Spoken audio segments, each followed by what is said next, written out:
Wardy, welcome to Big House Town TV. First off, how's everything at home? You and the family okay? Yeah, good mate. All good. Just working from home at the moment. Obviously not coaching, but just working my other job. Self's at home as well, and the dog's enjoying the extra attention that he's getting. Excellent, good. So tonight is the Academy Awards night, and this year is the first year of the Big House Town MPL FA Academy. How does it feel being the club's first academy manager? And can you briefly describe your first season in charge of him? Yeah, it's brilliant. Yeah, it's brilliant. Obviously, I'm very proud. I've been at the club 8 years now. Done various roles within the under-21 sort of set up at under-18s and a couple of bits with the first team as well. And over that time, I've started to love the club, and it feels like home for me. So to be the first academy manager is absolutely fantastic. Very proud moment. The first year was literally all about learning, to be honest. I've never done the role as such as a part-time coach, working with players practically every day. So it was all about learning for the club as well. Because, like I say, we've never done it, so we've learned a lot of lessons throughout the year. But it's been good overall success, which I'm sure we'll talk about in the next few questions.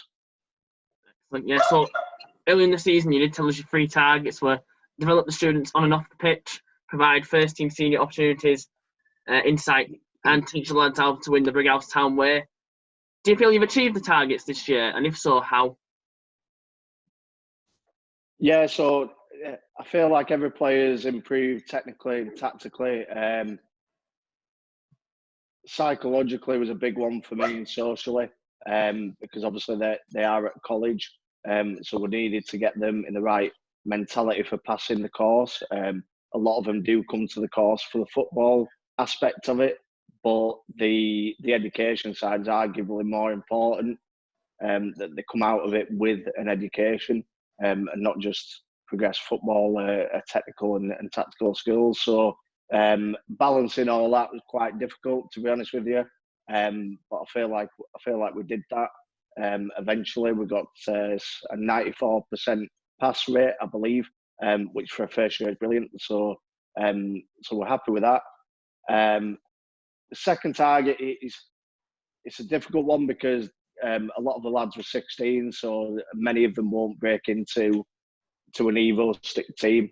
As you probably know yourself, working with the first team, we don't have many 16-year-olds that are physically and mentally ready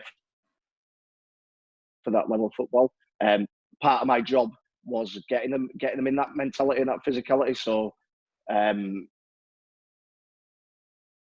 think you said, how do we do it? We looked at doing actual practical sessions that the first team do. So I took quite a few from the gaffer and actually worked the lads on them. So little things like running without a ball that they might do if they went up to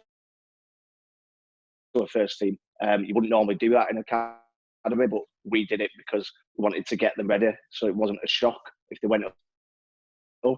You might have the things like the team talks and feedback might have been a bit more honest with the lads than we normally would be with an academy setup. We'd found different ways to speak to them, but if they go to a first team, they're going to get told very bluntly what they're doing right and what they're doing wrong. So we incorporated that as well. And then the winning side, as you know, this club likes to win. It's the first team is all about winning. Academies aren't normally about winning, but I can't develop players for a first team who've never known how to win a football game.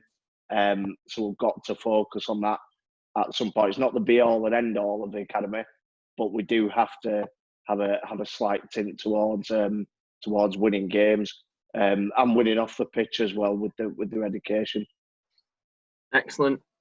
What would you say is your favourite moment of your first season in charge of the lads?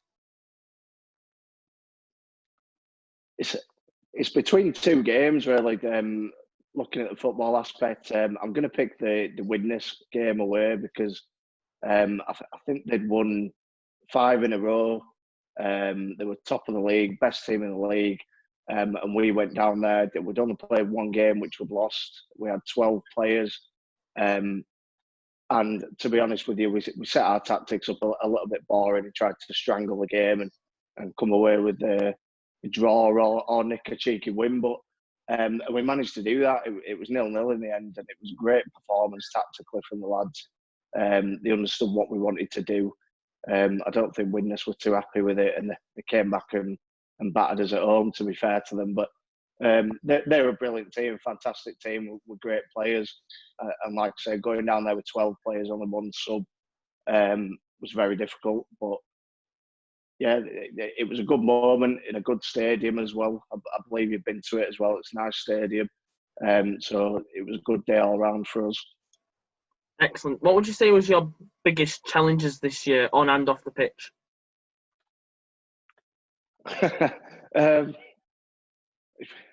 Probably just dealing with 16, 17-year-olds who are all different. They're all at different stages of their development as people.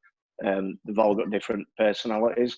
So bringing 19 of them together into a football team where they've got to learn as well with the education side was possibly the biggest challenge, to get them all to believe how important the education was, but also work hard and teach them the club values at Brighouse Town at the football side.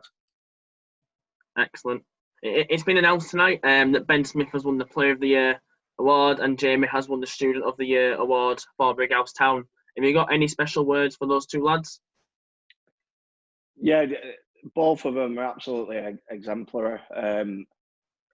As you know, Jamie broke into the first team, provided cover for Ports. He did really well for his age and stature when he got in there. And he's a model student and he works hard. He was my captain, and he did lead the team. Got frustrated every now and then because he's a winner and always wanted to win games and always wanted to do better. But I think that's a good quality if he makes sure that he harnesses it in the right way. Ben Smith, very similar, great lads, absolutely lovely lads. Gets on with everybody, great lad on the pitch. We've adapted his role and changed his position from last year. And he was just a joy to work with, and that's why he's going to be my captain next year as well. Excellent, good to hear. So just moving on slightly, it has been Mental Health Awareness Week this week, and on your matchday graphics, you have been promoting the Andy's Man Club charity. What's your reason behind wanting to promote the Andy's Man Club? It's like you say, just to spread awareness. To be honest with you, it's a thing that's very close to my heart, as you know. Not many will. That we lost my father to the illness, and for the last 5 or 6, 7 years, I've been promoting it. Mental Health UK, Andy's Man Club, it's a brilliant thing to come in. I actually played against Andy. That Andy's Man Club is about on a Sunday with our Sunday team, and it was a good lad. To be fair, he was a good player. So I just felt, just getting it on that match day graphic, 250 people see it every week, once a week, then it's 250 people more than it was before. And to be honest with you, it might reach out to players from our team, from other teams as well, parents, anybody that sees it. If they need help, then help is there and available. Excellent. In terms of next season now, have you started planning for the new season, whenever that may be yet? Come on, Damo, you know me. I was planning 6 months ago. Yeah, as soon as the season was sort of cancelled, I did a full review of the season, not just of the lads and the club and the NPLFA, but of myself as well, the mistakes that I made, and had a look at what we can change and how we can move forward, which I think we're going to do that, to be honest with you. We've got a lot in place. Obviously, I'm not going to relay them on here, but we have started looking at different things and different ways of playing, and I think the biggest thing is different ways to get across to the lads of how we want to play and how we want to organise. Because I think that's the biggest thing with 16 and 17-year-olds, to make sure that you're not confusing the messages. And we do want the messages to be key throughout the club as well, going through to the first team, and make sure that we're trying to play a similar way and still trying to get their mentality into a first team mentality. Excellent. Wardy, thanks for joining us. Please keep safe and well, and I'm sure I'll see you in the near future. All right. Brilliant. Thank you.